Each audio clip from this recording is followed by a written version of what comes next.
The third and fourth Shrek movies got pretty bad pretty fast, so it might be hard to remember just how fresh, surprising and invigorating the first one was. The Tale of an Ogre, Mike Myers, Who Falls for a Fair Princess, Cameron Diaz, had a relentless irrelevance only matched by the tenderness of its heart. Love is Blind. Few films since City Lights have expressed that with such clarity and sincerity. Pixar's mature saga of long-term friendship and growing up ushered in a new era of animation. The series maintained massive critical and financial success for a quarter-century. The Best of the Bunch is Part 3. The unexpectedly dark and bittersweet detours taken in its third act are among the greatest creative risks the artists at Pixar have ever taken, and the most rewarding. Perhaps especially for millennial audiences who grew up with Andy, Toy Story 3 is a profoundly moving film. The fourth picture is often brilliant, but more divisive, ending on an uncomfortably mature note. Fantasia, Walt Disney's ambitious collection of 8 animated musical vignettes set to a score conducted by Leopold Stokowski and emceed by Mickey Mouse, the first movie ever released in stereo, was so expensive that it didn't start to turn a profit until its 1969 theatrical re-release. The film has been re-released so often that it is one of the highest-grossing films of all time when taking inflation into account. The next time you have an opportunity to experience Fantasia on the big screen, don't pass it up. A state-of-the-art sound system, or better yet, a live orchestra, turns Fantasia up to 11. The finale, set to composer Modest Mussorgsky's A Night on Bald Mountain, depicts Satan and his followers wreaking havoc throughout the night. As dawn breaks, church bells and Ave Maria drive the Prince of Darkness into the underworld. Fantasia takes you on a journey, that's for damn sure. Films in the top tier of Pixar's canon are so uniformly astonishing, quietly revolutionary, that choosing which is the best is totally daunting. As much in its screenwriting as in its groundbreaking underwater visuals, Finding Nemo is a masterpiece. Laugh out loud funny with an abundance of pathos, the underwater adventure is all about the woes of helicopter parenting, the inevitability of risk and even danger. The movie about a white-tailed deer who becomes the great prince of the forest remains a touchstone for animation. The unforgettable paintings of Tyra Swong inspire the great creators of modern times. For young audiences, Bambi is gateway horror, with the second film in the Disney Renaissance is an even more refined, dramatically punchy film than The Little Mermaid. Taking a cue from the 1946 French masterwork La Belle et la Bête, benefiting enormously from the songs of Ashman, Menken, this is a landmark. For some perspective, the film was first shown to an audience in September 1991 at the New York Film Festival, in an unfinished work print cut.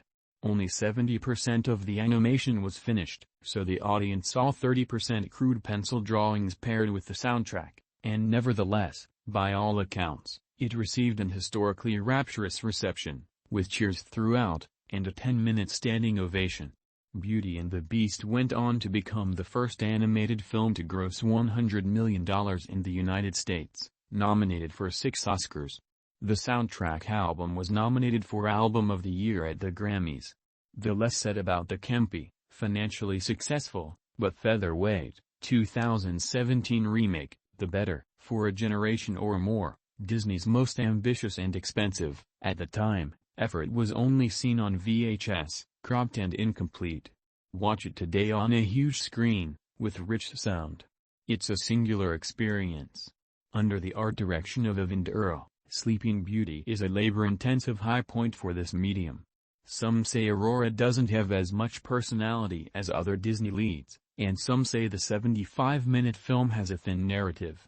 Frankly, when the artistry is this jaw-droppingly great, who cares?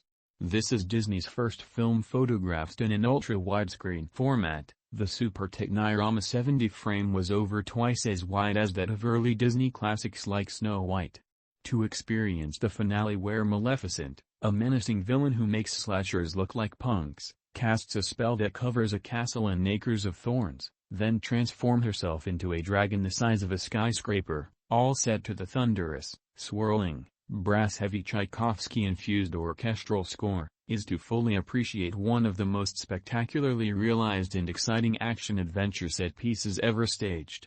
Seriously, it escalates like Die Hard. Miyazaki once said Princess Mononoke would be his final film, and let us all be glad that wasn't the case.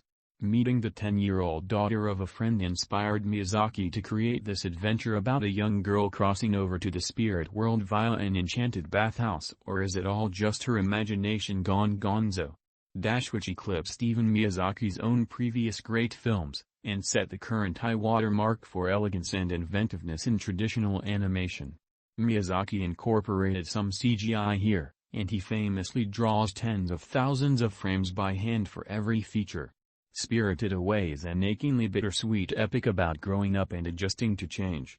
To date, this is the only anime to win the Academy Award for Best Animated Feature, and as a work of fantasy filmmaking, it is worthy of comparison to The Wizard of Oz, made with a bigger budget, more time and more resources. Walt Disney's second full-length feature is at least as stunning as its predecessor. It's the only picture that can give Snow White and the Seven Dwarfs a run for its money for the title of greatest animated film of all time.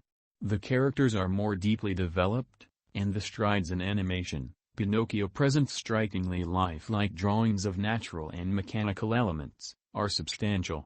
It's also a more frightening watch. Everything on Pleasure Island is just plain nightmare fuel. The Cursed Island turns wayward little boys into donkeys, in seriously grotesque fashion. Forrest Gump. Elmer Robert Zemeckis is directing the in-development live-action remake. Disney is rumored to be on the fence about whether to give the update a theatrical launch, or release it on Disney+. Exciting, transporting, moving. 1940s Pinocchio is essential American cinema. Movies just don't really get any better than this. It doesn't need to be remade, but if it is, the update should have the top-shelf treatment every step of the way. The one that started it all, the first animated feature in history, is one of the key American artistic triumphs of the 20th century. Walt Disney built the farm on this musical fantasy, and a lot of people thought he was nuts to believe audiences would connect with hand-drawn creations for 80 minutes. Well, Snow White made grown men weep, and it became the highest-grossing film ever upon release, dethroned 2 years later by Gone with the Wind, still the all-time adjusted box office champ. Snow White, like all great fairy tales, is gateway horror. In addition to gothic notes and some visuals inspired by German expressionism, Snow White features a big bad named one of the 10 most unforgettable film villains by the American Film Institute, Snow White's wicked stepmother, a scheming royal witch who will stop at nothing to destroy the lovable princess, purely out of vanity. Streaming giant Disney Plus is getting a lot of attention for its newer content like the awesome Mandalorian series.